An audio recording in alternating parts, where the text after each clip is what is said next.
Welcome to Releasing Trauma, a Survivor's Podcast. I am your host, Tracey Osborne.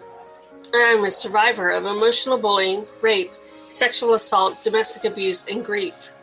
After losing my husband in 2019, I set off on a new adventure to help other women release their trauma and create a life they can cherish. Each week, I will feature a guest expert or a survivor to share their stories, tips, wisdom, and more. The goal is so that you can take away even just the smallest nugget of information you can use in your life right now to make a change, and to remind you that you're not alone. There is life after trauma, and you can move from victim to thriver and create a life you can cherish.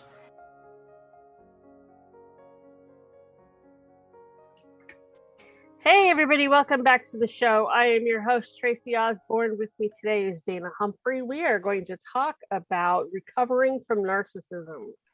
Gotta love those narcissists. Actually, no, you don't. Dana, welcome to the show. I said that totally tongue-in-cheek about loving narcissists, because no, we don't. That's right. But anyway, so welcome to the show. I'm excited to have you here. Yeah, thank you. Great to be here. Well, I always like to start off with having our guests tell us a little bit about their backstory so that we can get an idea of who they are and where they're from. So why don't you tell us a little bit about you? Sure. Well, I'm a little bit of a global citizen. I was born in Canada and I grew up in London, England, and then I was mainly raised in California, and definitely have a cycle of narcissism and codependency in my family and my parents. So grew up, learning to mother myself and try to mother my mother, which didn't work out that well. But I went to San Diego State University, and I have a degree in public relations. And I've worked in the pet industry for a long time, doing public relations. And after my last breakup with a narcissist, I really took a good look at my life and a good look at my own codependency and took a pivot. And now I do life coaching for people who are struggling with codependency or looking to overcome the narcissistic relationship patterns that they have in their life. And so that's a little bit about my story and how I kind of got to where I am today. Awesome. For those who are listening who don't really understand truly what narcissism means, can you tell us a little bit about what it is and what it's like to be in a narcissistic relationship? Absolutely. So there's something called the DSM-5, which is basically the clinical way of defining someone that has narcissistic personality disorder. It's also known as NPD. And then there's also, people who have narcissistic traits. So it can be possible for someone to not have the DSM-5 criteria, not be an official narcissist, but they maybe have narcissistic traits. And some of those things look like gaslighting, which is basically denying someone's truth. So, for example, I remember a time when my little sister said, we were on a gondola and she said, "Oh, I'm scared." And my mom said, "No, you're not." It's like taking something that someone says and denying it, denying that reality. A lot of times, and there's a few different types of narcissists. There's covert, there's overt, there's a few different types. But, some of the signs to look for in a narcissistic person is, they can be very full of themselves. They can seem to be conceited or vain. They might have a lot of adornments. Sometimes they, are very decorated or, dressed to impress. They kind of have this perfect look to them. And they don't have a lot of room for failure in their life. So they don't, they can be fairly successful in their careers. A lot of times, I think we find a high proportion of narcissism in lawyers. It just fits the job. It's successful. They like to argue. They're really good at arguing. They actually love to argue. So they will, fight to win an argument at all costs. So those are kind of some other traits that kind of go into it. And it's kind of a buzzword, I feel like, right now, just because of the last couple of years in our political culture. I feel like this word has been thrown around a lot, and really, I see it as something that Dr. Ross Rosenberg calls the human magnet syndrome. And so on the flip side of the coin of narcissism, you have codependency. So someone that has, high codependency is often going to be attracted to someone that has high narcissism, and vice versa. And there's kind of like some feelings of inadequacy or worthlessness, and so together they make a whole. And so really the work is about becoming a whole person all on your own, so that you don't have to rely on another person to kind of fill that in for you. That's a fantastic definition. So that's really good. I think you covered just about every symptom out there. I know they tend to be very charismatic. Yeah. A lot of times they're, like you said, lawyers or high-end professionals. And it's like they have two personas. They have their charismatic persona, and then they have their true persona that nobody sees except for like their spouse or their children, or those that are really close to them. Yes, exactly. So now that we've identified what a narcissist is, obviously the best thing to do is to get out of the relationship as safely as possible. But once you're out of the relationship, how do you get over that? Because, one of the things about gaslighting is that it really makes us feel like we're crazy, like we've lost our minds, because they turn everything around on us and have us, really questioning who we are and what we're saying. So how do we get over that? How do we recover? Yeah. I remember some different arguments that, I've brought to the table with various narcissists, whether it's my parents or my partner. And I might start out the argument with a question for them or questioning them. And then by the end of it, it's like all on me. And somehow I'm the one that did something wrong. Right. And it's very confusing. They're often really, smart, charismatic, good at Scrabble, good wordsmiths. And so they kind of spin you into this web that's very confusing, especially if you're a codependent or a more compassionate or empathic person. And really, once you kind of notice some of the red flags and you realize, okay, hey, I need to get out of this cycle and out of this relationship, the best thing to do is to go no contact. And really what that means is, breaking up with the person and really committing to not being in contact with them. It's also known as stonewalling or, gray walling them. It's literally not, contacting them on social media, not looking for them on social media, not texting them, not calling them, not responding to their calls or texts. Often what happens once you break up with a narcissist is they lost their supply, so they're not happy. So they do something called hoovering to try to get you back. And it can be very seductive. It can be very interesting. And so that's kind of the first battle. Once you have the courage to break up with the person, now you have to resist the hoovering. And, they might ask for closure. They might tell you they had a dream about you. They'll make something sweet. They'll almost go back into the love bombing, which is the original way that they got you interested in them in the first place. Is, it's called the love bombing cycle, where they just really bomb you with love. They learn about you, they learn what you like, they learn what motivates you, and they become that. And so the hoovering time can be, another, shorter piece of the love bombing. And you have to be really strong to, say no to that and not get looped back in. And no contact's really the best way to do that.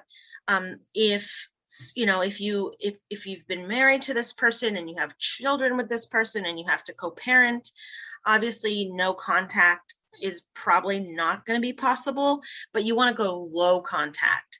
So, resist engaging in conversation with that person. It's just strictly things to do with, dropping off and picking up the kids. Any other type of conversation you're going to want to avoid, because it's just going to continue to be more gaslighting and making you feel crazy, maybe love bombing you so you feel like you miss them, things like that.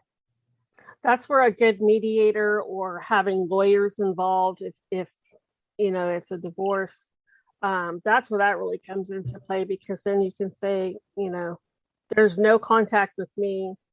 You go through our third party. That tends to help, I think. Might piss them off a little bit, but it'll help protect you.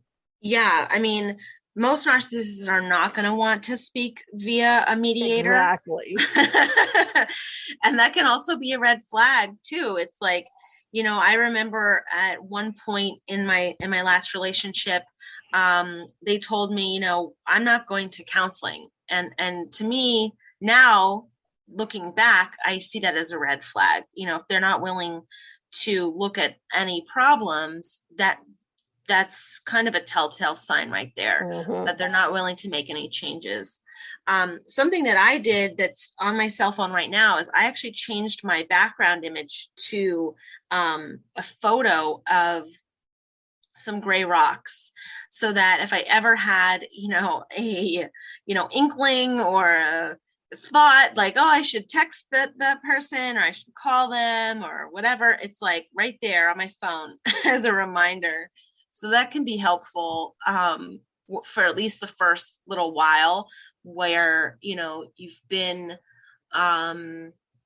really enmeshed with this person. Your life has been part of this person. And so to completely detach, it's really essential. It's really crucial in getting over them and moving on. And it can be challenging. Absolutely. And I highly recommend that you get some therapy. I think when you first come out of a narcissistic relationship, therapy is definitely the best. A little down the road, the coaching will work, the trauma coaching or narcissist coaching. But I think coming out of fresh out of it, you really need that therapy. I know that when I finally cut ties with my toxic stepmother, who's also a narcissist. Yeah. I had to block her on everything. First, I got her out of my house because I was her caretaker. So the first thing was to get her out of my house. I called my brother and I'm like, get this woman out of my house. I can't take it anymore. So once we finally did that, then she tried, the whole gaslighting thing with me. So I blocked her from every possible way. She can't reach me anywhere on social media, on my phone, my email, nothing. Yeah. So then she's trying to go through my kids. So my kids have had to block her. Yeah. But once I went no contact, it was like a huge weight was lifted. It was like, oh, so that's kind of what peace feels like. It's weird. Yeah. And that's also a sign too, is like someone that, when you block them, on one, type of communication, if they are, just scrambling to find you wherever they can, that's kind of a sign that, you did the right thing to block them. I've seen that before where, I maybe block someone from phone and text and social media, and then all of a sudden they'll pop up through some other type of app or something. And it's like, come on, like, a regular person would get the message and get the hint. Whereas a narcissistic person doesn't really care that you're not trying to talk to them. They want to talk to you, and they're going to figure it out. When we talk about narcissistic people, I always think of the movie Sleeping with the Enemy. I haven't seen it. Really? Oh, it's one of those creepy movies. It's with Julia Roberts. It's a really good movie, older movie. But he is definitely a narcissist and a bit of a psycho at the end there. But, he's the kind where, he'll hit her and it's her fault that he's hit her. Right. Baby, I'm sorry, but you made me do it. Right. I'm sorry. The towels were not even, or something like that. And, it's for something stupid. And she has to fake her own death to get away from him. Wow.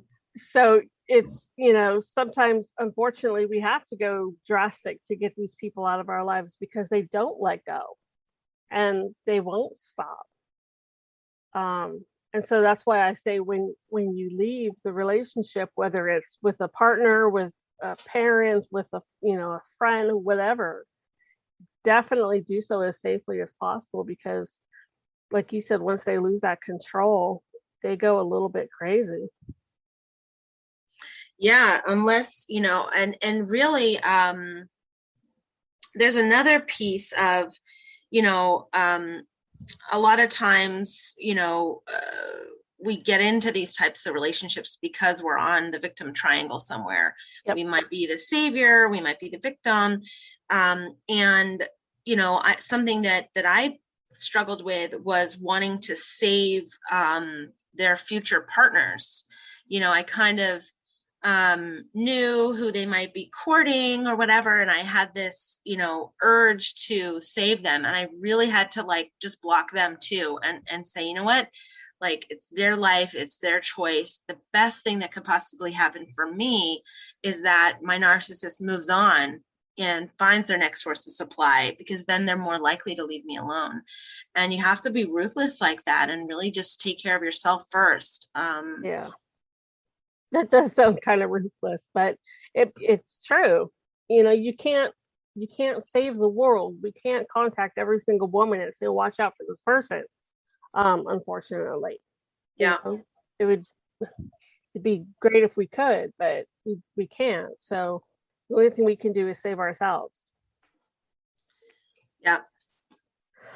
Oh, okay. Well, this has been fantastic. I have one more question for you. It has absolutely nothing to do with narcissism, but it has to do with your bio. And I'm just curious what a death doula does, because I know you're also a death doula. Yes, thank you. I was certified as a death doula through the End of Life Doula Association. And basically, just like we have birth doulas that help moms and babies, welcome new life into this world, a death doula, we really provide ritual and space so that someone that is transitioning out of this world can potentially have a good death. And we really, really the scenario is if someone's been given 3 to 6 months to live, and they're able to, take out their last couple of months at home and in hospice care, that's the kind of the ideal time to invite a death doula in. And we'll come in and we meet with you, we meet with the dying person and find out, what do they want?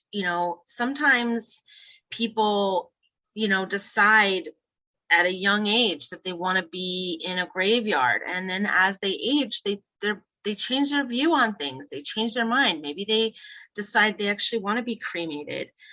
So we're kind of like a third party that's not involved. We're not their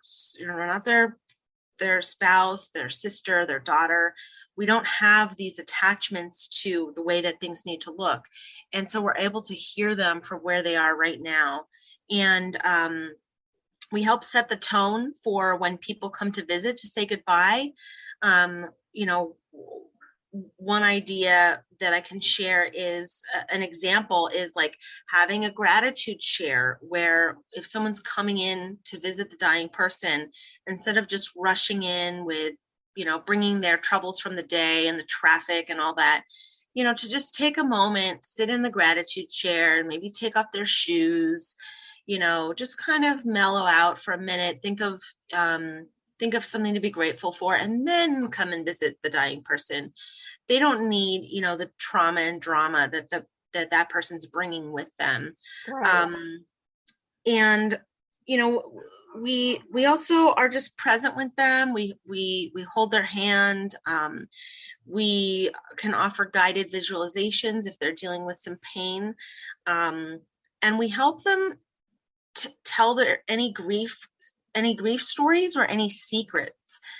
Sometimes people, have secrets that they are ashamed of, or that they were never able to tell anyone. And some, we encourage them to share those with us, because it's going to help them in the active dying process. It's actually going to help them kind of move on more easily. Right. Once the person becomes like actively dying, it can take anywhere from 2 days to 2 weeks. And, letting go of some of this attachments and grief can kind of help the process move a little more smoothly and be a little easier for everybody. That's awesome. It takes a special person to do something like that. So kudos to you. Thank you. Dana, how can we find you? Sure. You can find me at lifecoachanddeathdoula.com, or it's my name, danahumphrey.com. And I'm also on Instagram at Dana K. Humphrey. Awesome. And listeners, the spiel. All the links will be down on the show notes. If you are listening from one of our partner stations, go to releasingtraumapodcast.com, pull up Dana's show, and her contact information will all be there. Dana, thank you so much for joining me today. This has been a really interesting conversation. Wonderful. Thank you, Tracey. Listeners, thank you as always for joining us, and we will talk to you in the next show.